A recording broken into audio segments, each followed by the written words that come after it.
देखो बच्चों, आज का जो टॉपिक है हमारा एकल बिंदु आवेश के कारण वैद्युत क्षेत्र की तीव्रता। इसमें क्या दिया होता है कि अगर हम के पैरावैद्युतांक वाले क्षेत्र में किसी बिंदु पर एक बिंदु आवेश जो है Q रख लें, वह धनात्मक भी हो सकता है, वह ऋणात्मक भी हो सकता है। अगर बच्चों कहीं बिंदु O पर Q लिखा है और उस पर कोई साइन नहीं है, निशान नहीं है, तो वो धन चार्ज माना जाता है। अगर ऋण है तो उससे पहले हम माइनस का प्रयोग करते हैं। लेकिन हम क्या करेंगे, यहाँ हम बिंदु O पर हमने कोई भी एक क्षेत्र में, यानी कि के पैरावैद्युतांक वाले क्षेत्र में एक बिंदु O ले लो, और O पे जैसे ही तुम एक बिंदु आवेश रखते हो तो बिंदु आवेश की एक खासियत ये होती है कि उसके जो आसपास का जो क्षेत्र है बच्चों, वह बन जाता है वैद्युत प्रभाव वाला क्षेत्र। और एक खास बात और होती है कि जैसे जैसे हम उससे जितना दूर हटते चले जाएंगे, जो वैद्युत प्रभाव उतना ही कम होता चला जाता है। तो वैज्ञानिकों के दिमाग में एक बात आई कि अगर वायु अथवा निर्वात या कुल मिला के कह सकते हैं के पैरावैद्युतांक वाला क्षेत्र, क्योंकि तेल भी हो सकता है, जल भी हो सकता है, तो यहाँ बात कर रहा हूँ मैं के पैरावैद्युतांक वाला क्षेत्र। इसमें सभी आ जाएंगे, बशर्ते जहाँ जैसी जिसकी कंडीशन होगी के का मान वैसे ही बदलता रहता है, ध्यान रखना, ठीक है।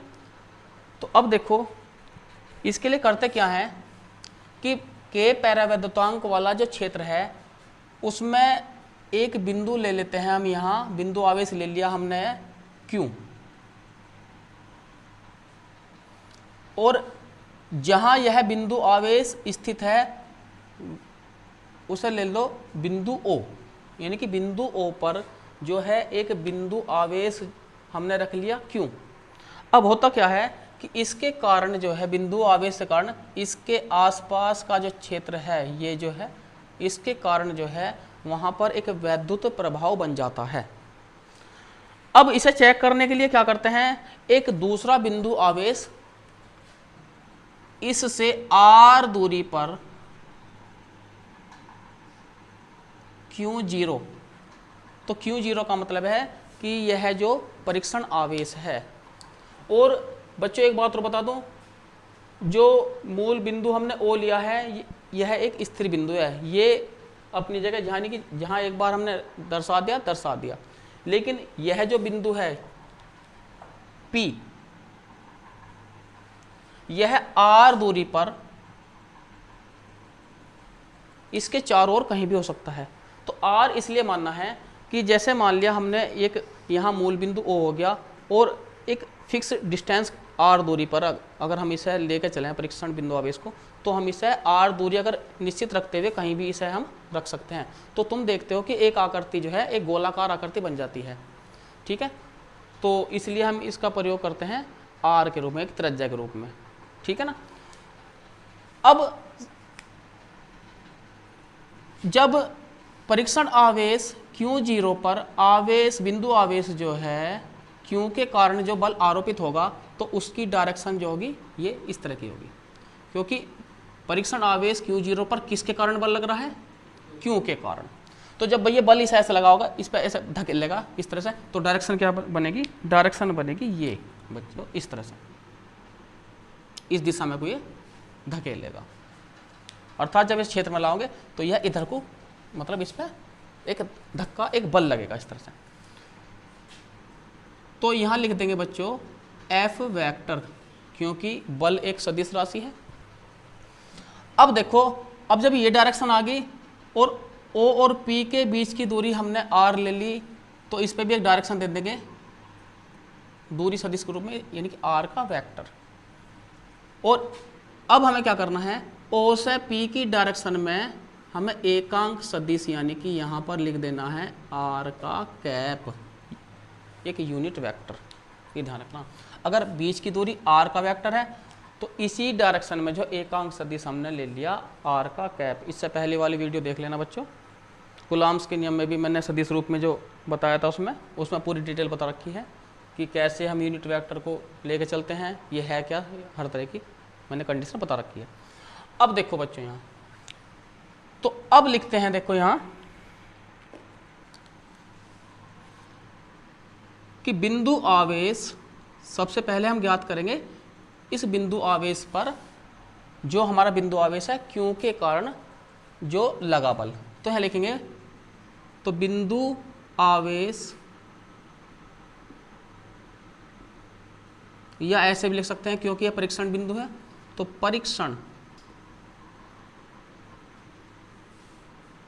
परीक्षण बिंदु आवेश Q0 पर या Q0 पर बिंदु आवेश Q के कारण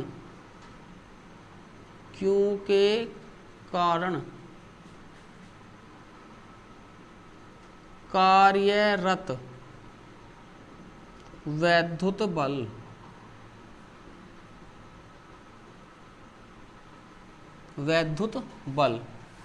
F वेक्टर बराबर 1/4 पाई एप्सिलॉन 0, मैंने बताया था क्षेत्र के पैरावैद्युतांक वाला, तो इंटू कर देंगे के, इस तरह से बच्चों, इंटू Q0 अपॉन, जब हम r का वेक्टर का स्क्वायर करेंगे तो यहाँ लिख देंगे r का स्क्वायर, यानी कि वेक्टर को हटा देंगे इस तरह से। अब इंटू, जैसे ही इसमें एकांक सदिश की गुणा कर देंगे तो ये किस रूप में आ गया, सदिश रूप में। ध्यान रखना है इसमें, क्योंकि दूरी r है तो उसी दिशा में जो एकांक सदिश है हमने r का कैप ले लिया, तो r कैप से क्या करेंगे, इसकी हमने गुणा कर दी। अब हमें ज्ञात करनी है बिंदु P पर वैद्युत क्षेत्र की तीव्रता। अब जैसा कि हम परिभाषा के अनुसार जानते हैं कि बिंदु P पर आवेश Q के कारण आरोपित बल तथा परीक्षण आवेश का अनुपात, यानी कि उस बल को अगर इसी से भाग कर दें तो वहां बनती है वैद्युत क्षेत्र की तीव्रता। ये ध्यान रखना। तो यहां लिख लेंगे, अब चूंकि वैद्युत क्षेत्र की तीव्रता, वैद्युत क्षेत्र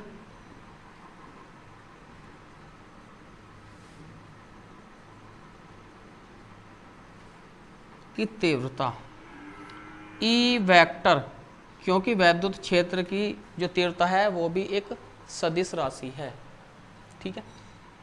तो यह किसके, परीक्षण आवेश Q0 पर आवेश Q के कारण, बिंदु आवेश Q के कारण लगा बल तथा जिस पे बल लग रहा उसी का कर दो उसके बटे में अनुपात, यानी कि Q0 पर बल लग रहा। तो ये ध्यान रखना है इसमें। तो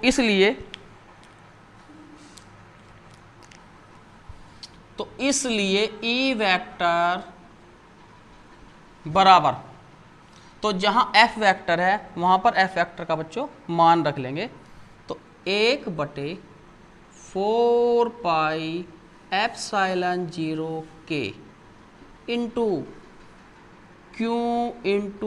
Q0 upon R square into R का कैप बटे Q0। अब Q0 से Q0 हो गया कैंसिल।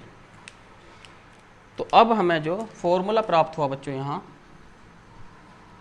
तो इसलिए E वेक्टर बराबर 1/4 pi epsilon not into K into, तो Q upon R square into R का कैप। तो बच्चों यह जो वैद्युत क्षेत्र की तीव्रता है यह है सदिश रूप में। अब अगर हमें वैद्युत क्षेत्र की तीव्रता का सूत्र हम अगर न्यूमेरिकल्स में प्रयोग करते हैं और वहाँ पर सीधे सीधे अगर मान दिए हों, बीच की दूरी दी हो और जो आवेश क्यों दिया हो, ठीक है, तो वहाँ पर क्या करते हैं, और वहाँ पर कोई दिशा का जिक्र ना हो क्वेश्चन में, तो वहाँ पर क्या करते हैं कि अगर मैं इसका परिमाण निकाल लूँ, अगर इसका मापांक निकाल के चलूँ, तो देखो ये तो हो गया सदिश रूप में बच्चों। अगर मैं इसे अदिश रूप में लेके चलूँ तो दोनों पक्षों का हमें मोड कर लेंगे, ध्यान रखना है इसमें, यहाँ ध्यान रखना है क्योंकि वो जरूरी है न्यूमेरिकल के लिए। तो अब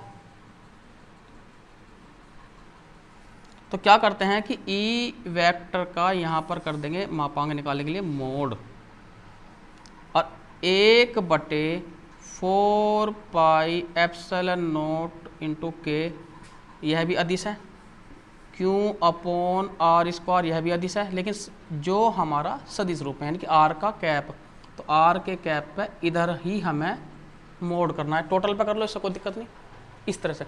अब बच्चों जैसा कि मैंने बताया था कि जो एकांक सदिश का जो मापांक है, इसका जो मान होता है, अगर हम इसका परिमाण ज्ञात करने लगे तो इसका जो मान बनेगा वो बनेगा 1, ये ध्यान रखना है इसमें, ठीक है। तो करना क्या है कि इधर से हम हटा देंगे वेक्टर, यानी कि यहाँ रह जाएगा E बराबर 1/4 पाई एप्सिलॉन नॉट के into Q upon R square, क्योंकि एकांक सदिश का जो मापांक है या मोड जो है वो बनता है 1।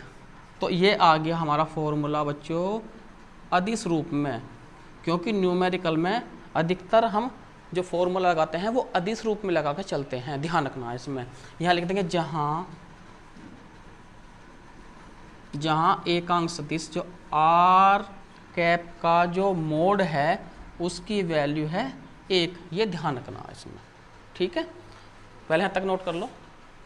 अब देखो बच्चों, वैद्युत क्षेत्र की तीव्रता जो होगी वो एफ वेक्टर की डायरेक्शन में, यानी कि यहाँ पर इसी डायरेक्शन में जो है वैद्युत क्षेत्र की तीव्रता जो है ई वेक्टर, वो वही डायरेक्शन होगी जो बच्चों बल की डायरेक्शन होती है, ठीक है, ये ध्यान रखना। अब यहाँ पर हमें विचार करना है के पर, क्योंकि यहाँ पर तो हमने के पैरावैद्युतांक वाला क्षेत्र लिया था। कुछ भी हो सकता है, जल भी हो सकता है, तेल भी हो सकता है, या अन्य ग्लिसरीन भी हो सकती है, ये वायु भी हो सकता है, निर्वात भी हो सकता है। लेकिन कभी कभी न्यूमेरिकल में क्या होता है बच्चों कि वहाँ पर के का मान यानी कि नहीं दिया होता, तो वहाँ पर क्या कि वायु तथा निर्वात लिखा रहता है, तो बच्चे चकरा जाएं कि के कहाँ गया। तो बच्चों अगर तुम्हें ध्यान रखना है कि अगर वायु तथा निर्वात है तो वहाँ पर सीधा हमें फॉर्मूला यानी कि, क्योंकि के का मान क्या होता है, के बराबर 1। और अगर अन्य कोई क्षेत्र दिया होगा जैसे तेल, ग्लिसरीन या जल, तो वहाँ पर के का मान बच्चों अवश्य दिया होगा सवाल में, ध्यान रखना है इसमें। तो तुम्हें वैसे वैसे इसमें फिट कर देना है। तो मैं लिख रहा हूँ यहाँ वायु अथवा निर्वात के लिए के का मान क्या होता है, के बराबर 1, ध्यान रखना है इसमें। तो यहाँ लिख लेंगे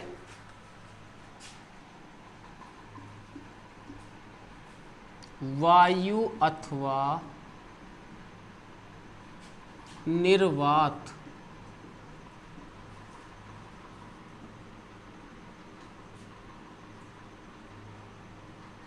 के लिए के बराबर होता है बच्चों 1।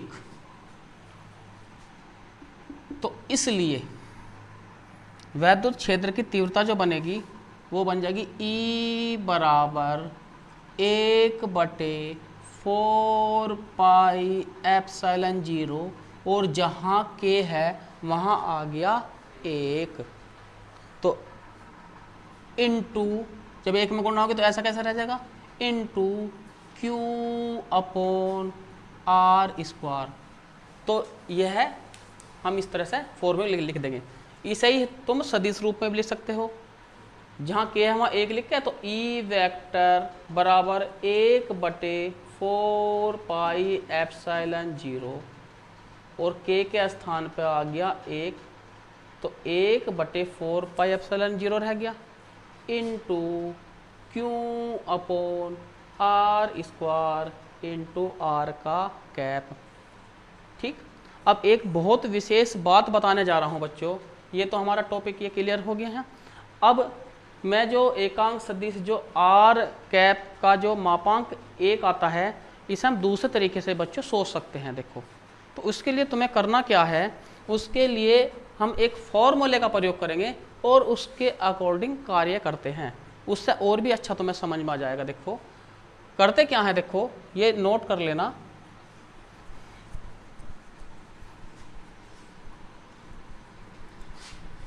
देखो होता क्या है कि चूंकि आर कैप बराबर, जब इसे फॉर्मूले लिखेंगे तो आर का वेक्टर अपॉन आर वेक्टर का होता है मापांक, ये इसका फॉर्मूला है। अर्थात जिस एकांक सदिश को हमें फॉर्मूले के रूप में लिखता है तो क्या करते हैं, इसी का ऊपर कर देते हैं वेक्टर और वेक्टर सहित नीचे निकाल देते हैं मोड। ये ध्यान रखना इसका, ये एकांक सदिश का जो है हमारा फॉर्मूला बनता है। ठीक है, अब एक बात देखो, यहाँ ध्यान रखने की बात है, अगर मैं थोड़ा इसे आगे बढ़ा के लिखूं तो बच्चों होता क्या है इसमें कि ऊपर तो आर का वेक्टर है कहीं, और जब हम आर वेक्टर का मोड ज्ञात करते हैं तो बच्चों जब हम किसी भी राशि जो वेक्टर में दी हो उसका मोड ज्ञात करते हैं तो मोड तो हटेगा, साथ में वेक्टर को भी उड़ा देते हैं, हट जाता है। ठीक है, तो मोड अपने साथ जब हटेगा तो वेक्टर को साथ लेकर हटेगा ऐसे, तो यहां रह गया आर। ठीक, अब देखो, अब बात आती है कि आर कैप का हमें मापांक निकालना है, तो जैसे बच्चों यहां आर कैप का हम कर दें मापांक यानी कि मोड, तो इधर भी मोड करना पड़ेगा, तो आर वेक्टर अपॉन आर इसका मोड। अब देखो आर तो हमारी हुई अदिश राशि, तो आर रहेगा, तो क्या करते हैं हम आर वेक्टर पे ही मोड छोड़ देंगे, यानी कि आर वेक्टर पे छोड़ दो मोड और बटे लिख दो आर। अब तुम्हारे दिमाग में बच्चों एक बात आ रही होगी, मैंने अभी भी बताया था कि अगर हम आर वेक्टर का मोड कर देते हैं तो जैसे ही ये मोड हटेंगे तो वेक्टर को भी साथ अपने हटा देते हैं, तो क्या बचा आर के अपॉन आर। तो जब हम आर को आर से भाग करेंगे तो बन गया 1। ठीक है, इस तरह से ये होता है। ठीक, नोट कर लो।